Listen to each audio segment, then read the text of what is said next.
Andrew McCART, IFL TV. I'm here in Bolton with a fellow countryman of mine, Lee McGregor. You're here. Oh, there's a reason why you're here. You were meant to be fighting tonight against Isaac Lowe. Obviously the injury which will come on, but you went face to face with him in the ring after his first round knockout. What was said between the two of you? Just obviously we're going to get on in the new year, you know. Unfortunate, these things happen in boxing. I've seen as well Isaac saying he totally gets it, he understands, you know, just in the lead up to Christmas, both of us spent money in camp, sacrificed a lot, been in training for a long time for it, so devastating for both of us. I'm glad he got out, I'm glad he got to get out and fight, and just what we said in the ring, we're going to get on in the new year. And then I don't know if it was just a bit of cheek or try and get under my skin or whatever, but apparently I needed more time. Definitely don't need more time for Isaac, you know. I would have nothing I would have loved more to get in and get this fight done before the year's out. This just means I'm going to need to spend more money on more of the camp, more sacrifices over Christmas, more training over Christmas. So a stupid thing to come out with, but it makes it more exciting to go into the new year. You know, it's going to give me the bit between my teeth to crack on through training over the Christmas and New Year and put on a good performance and a big performance. Yeah, I'm looking forward to the fight, but let's touch about the injury. When I follow you on Instagram, I saw your little post on Instagram. I read the first couple of sentences. I was like, oh, you made it sound like you were retiring. I was like, oh no, he's retiring. And I started reading on, and obviously the injury, and you're like, I'm coming for a big 2024, which was good on my side. But yeah, the injury, can you just elaborate on a little bit more on what happened? Yeah, just devastating. Obviously, it never really happened in a one single blow in sparring. I still couldn't really tell you how I actually done it. I think it was over the course of... What was it? What did you do? I've pulled a muscle. I've torn a muscle in my supinator muscle in my arm. But when it first started off, I had a pain in my arm here, just on my bicep. I'd been training, I just thought it was down to wear and tear through training. You never get through a training camp all well and smooth and no niggles or that, so I just thought, put it down to that, kept training through it, and then obviously the pain started getting worse, but I was getting the needles and I was taping up as I was punching through my session, still trying to spar, because I was adamant I was fighting and I was going to be ready. And then the pain traps left under my bicep, started travelling around the bottom of my arm, and I just come out with this big bruise, and I says, listen, this needs to get seen to. So I went to numerous physios, and it turned out that I'd come back that I'd torn a muscle on the supinator, and apparently it was going to take 2 weeks for me to just full heal with nothing, no contact, which I've done that. So for 2 weeks now I've done nothing, so I'm in week 3 now with recovery. I'm looking to start back shadow and that this week again, nothing mad. So it was just impossible for me to go ahead and fight on the state tonight. You know, like I just said to you there, I'm in week 3 now with recovery, and I'm only just getting back into shadow boxing. So for me to go on a 12-round European title fight off the back of my last fight and that, we couldn't do it. Do you know what I mean? And me being the fighter I am, was adamant I was doing it, and you know, the people around me and that took the decision out of my hands. So I know it's the right one, and it's only a case of maybe 8-9 weeks away now, so it makes no difference. You know, I'm going to be ready in the new year, and it's going to be a big fight. Lee, obviously Isaac Lowe, we've seen he's had 2 good knockouts now. He fought on your undercard when you fought out in Edinburgh in your home. He's had a good win here tonight in knockout power. If you just need to look at your last fight, the way you approached the game, the Gurphy fight, which was in this very arena, talking 3 years, 2021, 2 years ago?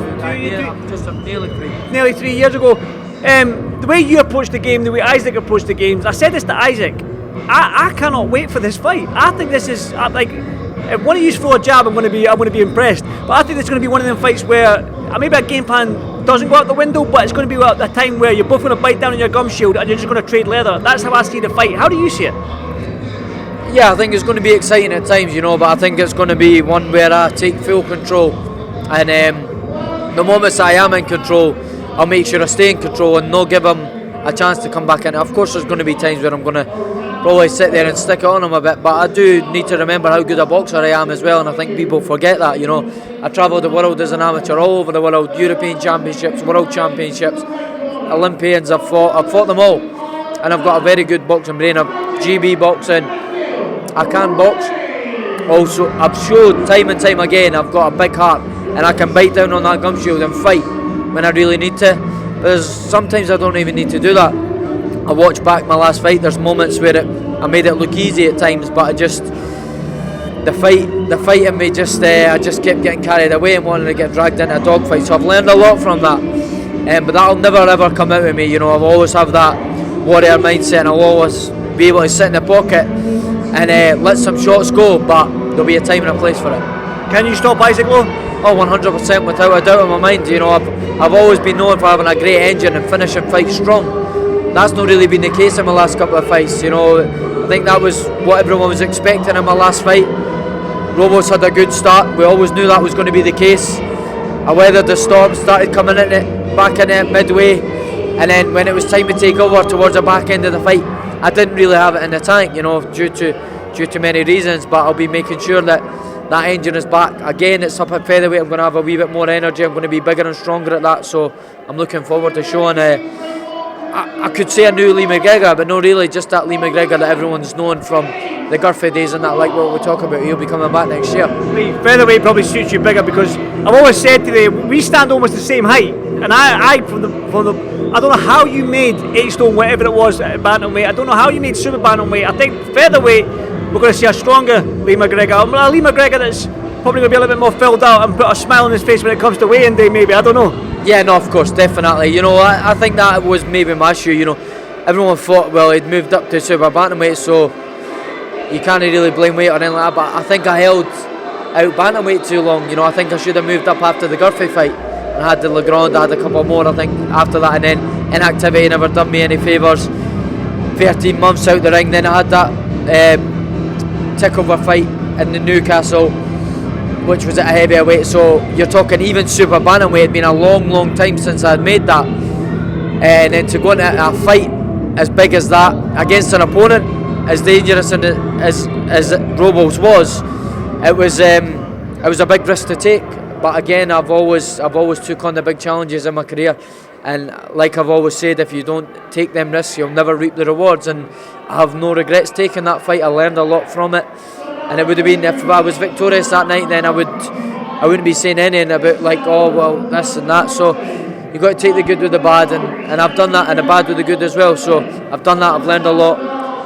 I'm coming back, and 2024 is the year I'm really going to break out and be involved in some big fights, starting with Isaac Lowe early in the year. You deserve it, Lee, because obviously I know personally what you've been through with these last 3 years in your boxing career, your personal life as well. So 2024, I'm praying that is a good year for you. But you've been training back in Glasgow, not Edinburgh, but it's close to home, alongside Billy Nelson. I've noticed. How are you finding it back home and training just an hour from your house? Yeah, definitely. Honestly, it's been a big difference for me, and just being at home. You know, like I turned professional in 2017, and I was straight down to London. So I was away. I've been away from home ever since then, and even before then, I was on GB. So I was away in Sheffield Monday to Thursday in GB. So 2016, we're now approaching 2024. That's a long time to be away from home. I've got a daughter who's 5 years old as well. So you take all that into consideration, just to finally now be back settled at home, doing the simple things like eating dinner with the family, getting up in the morning, dropping Maddie off at school, and then being able to go away to the gym and come back and pick her up. Just things like that. I'm just enjoying life, and I feel like I can't say anything. Like, in my opinion, Ben, Lee Wiley, you know, they're a great boxing team, and one of the best trainers in the UK. I still firmly believe that Ben is. But you can have the best of everything, and if you're not happy within yourself, and I'm not saying I wasn't happy within my life, but if you can't be enjoying being away, then you can have the best of everything, but that does not matter. You're not going to be able to perform at your best if you're not happy, and that's just what the issue was, really. So being back at home has gave me that new lease of life again, and back enjoying it. Like I say, waking up in my own bed, waking up with my daughter, waking up with my partner, it's making me enjoy going to the gym again. So gutted, because that gym was unbelievable. Some unbelievable sparring with the likes of Lee Wood, Shabazz, Masood, top fighters, you know. But I'm back home, I'm still getting just as good work, you know. I've been sparring the likes of Sultan, Zubek, again, top quality operators, and like we always say, iron sharpens iron. So as long as I've got the good sharp sparring, I'll be as sharp as ever. You've got many more guys that want to interview you, so one final one. Obviously Isaac Lowe's confident, you're confident. You got a message for Isaac Lowe? Just be ready to go early in the year. Let's get it on. Good to see you back, brother. And I'll see you soon, my man. Thanks. Cheers.